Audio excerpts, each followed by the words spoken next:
Hey guys, so today I'm giving you an update on how I went with No Spend July. It's now August and last month I did a video, I'll link that above for you if you haven't yet seen that, and I talked about how I was going to attempt a dry July or no spend July where I didn't spend any money. And I say that very loosely because of course I was going to spend money on my usual expenses and groceries and things like that, but for me, it was about not necessarily depriving myself or my family of things that we wanted and needed, but just trying to be more conscious of our spending in general and trying to reduce the amount that we spent. If you're new to my channel, my name's Mel.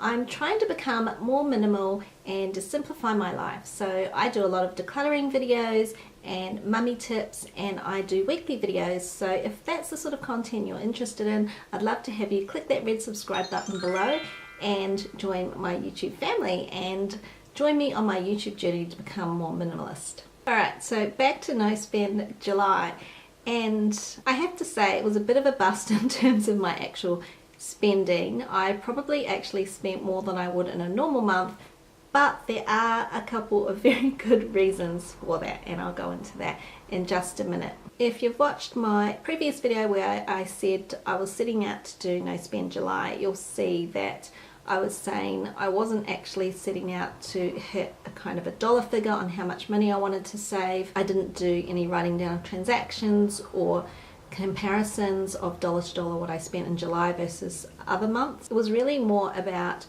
understanding what my triggers are when it comes to spending money and make myself stop and just reconsider or think twice before I spent any money or went shopping. So the first reason why July probably wasn't the best month for me to pick for No Spend July was because we had Australian school holidays. I took some time off with my son, and of course you want to take your kids out and do things with your kids. So part of the time I was working, so we were spending money for vacation care for my son, and then on the days that he was with me we were out doing things. So I was trying to be mindful of not spending too much money on activities, but of course you can't avoid it altogether. So examples of this would be one day I took my son to see Hotel Transylvania 3, so we went to the movies and we got snacks at the movies because we hardly ever go to the movies and it was a treat, and then we went to the food court afterwards and had McDonald's for lunch, and so that was a bit more of an expensive outing than what we would usually have. We also went to the zoo one day. We went to Sydney's Taronga Zoo, but I do already have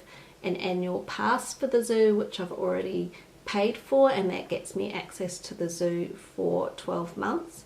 So we didn't actually spend much money there, and I think we got like a snack and a coffee and a baby chino at the cafe, but that was pretty much it. And we didn't spend any extra money at the zoo. I specifically told my son that we were not going to go to the zoo shop and buy a souvenir afterwards. The last 2 times I've taken him to the zoo, he's wanted to go to the zoo shop and buy something, and usually I get him to use his own pocket money, but then we end up bringing some sort of souvenir or toy home that he plays with for a few minutes, and then it sits in his room cluttering up his room. So I made it quite clear from the start we were not buying anything today. We were just there to see the animals and walk around and have a nice time at the zoo together. And we did. We spent about 4 or 5 hours there with just myself and my 6-year-old, and we had such a wonderful one-on-one excursion together. He got to have 100% of my attention, and because it was already paid for, because I already had an annual zoo pass, it was really cost effective. And then on the other days we would still go out, you know, I'd treat him to a snack and that kind of thing, but there were also a couple of days where he just wanted to stay home and have a pajama day, so of course that cost no money. So that was school holidays. And then the other reason we spent more than we would in a normal month is that we had to go home to New Zealand unexpectedly for family reasons. So that was flights, and actually I think my husband might have used Qantas frequent flyer points for the flights, but I paid for travel insurance and we had to hire a car. We probably spent more than we normally would on food because we didn't, even though we were staying with family, we probably treated ourselves a little bit to New Zealand fish and chips, and I bought some chocolate and some sweets and things that I normally try not to buy in my normal grocery budget.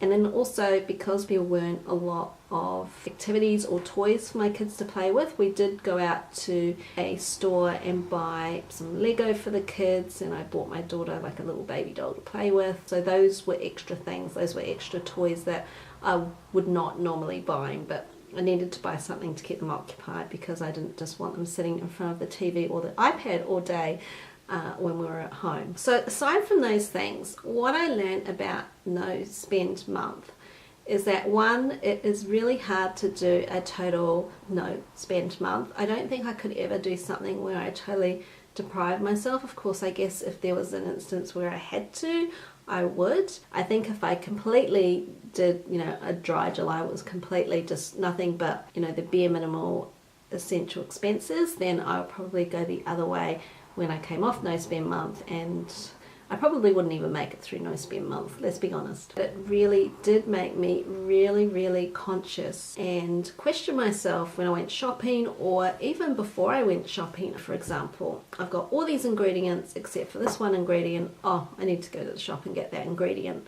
But then I would actually look at the recipe and say, well, do I really need to make that trip down to the shop to get that ingredient, because I've probably got something else in the cupboard that I can use, particularly when it comes to herb or spice or something like that.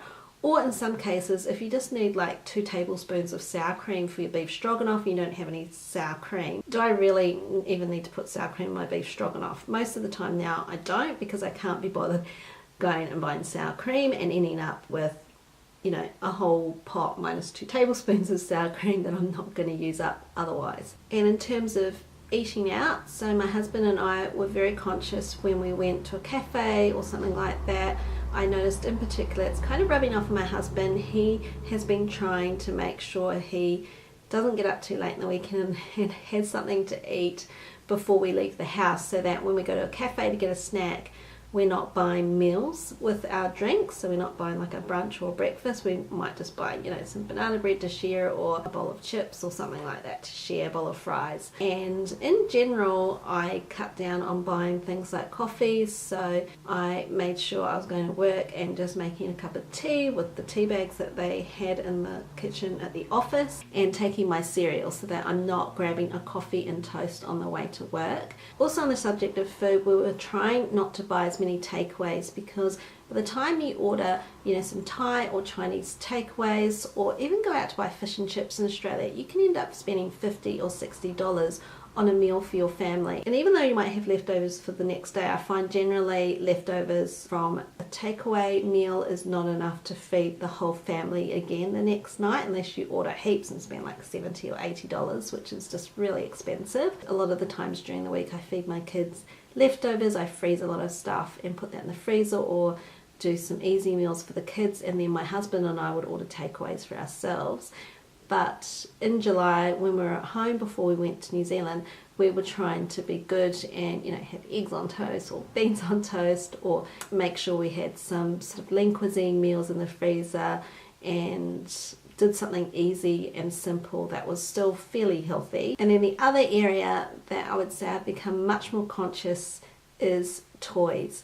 Before I even started No Spend July, I had started decluttering particularly my son's toys. He's got a lot of trains and a lot of Lego, and I managed to declutter a lot of that kind of stuff in July. And it's just made me more aware of, if I'm going to buy more toys for my kids, maybe I should buy something more flexible. So with Lego, I'll try to stop buying the Lego sets where you need to build a specific thing using the instructions.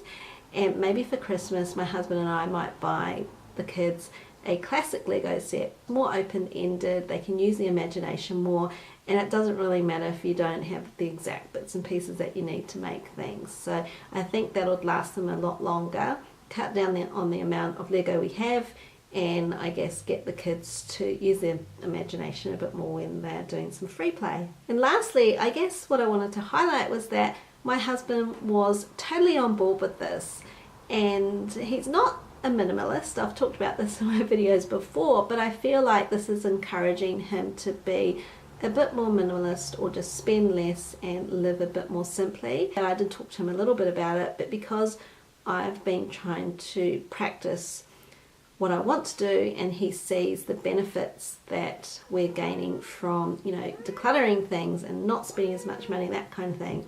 Sorry, my cat's just meowing because I picked him up from the cattery today. He was in the boarding when we were in New Zealand, and he's just really chatty and really happy to see me. So yeah, I feel like my husband has really gotten on board with this, and we've even talked about trying to reduce our spending even more. I want to really kick it up a notch and really knuckle down, and I've been reading the Dave Ramsey book Total Money Makeover, and I'm thinking I'm going to try his sort of cash envelope system where you budget everything out and you just spend it in cash. And if that works out, I will do a video on how I've found doing that. But it's just little things to help change our behavior, just tweak things a bit. We're not really extravagant people, but I think we could be better and be more conscious in how we spend our money. And I think No Spend July has really helped kick that off for us. I'd love to hear if you've tried similar things in terms of being more conscious to reduce your spending and just not to shop as much. Let me know in the comments below. Give this video a thumbs up if you liked it, and of course remember to subscribe by clicking my face below if you haven't already subscribed, and I'll see you in my next one. Bye guys. What's up, bud? You happy to be home? Do you love me? Am I your favourite? Was Dad your favourite?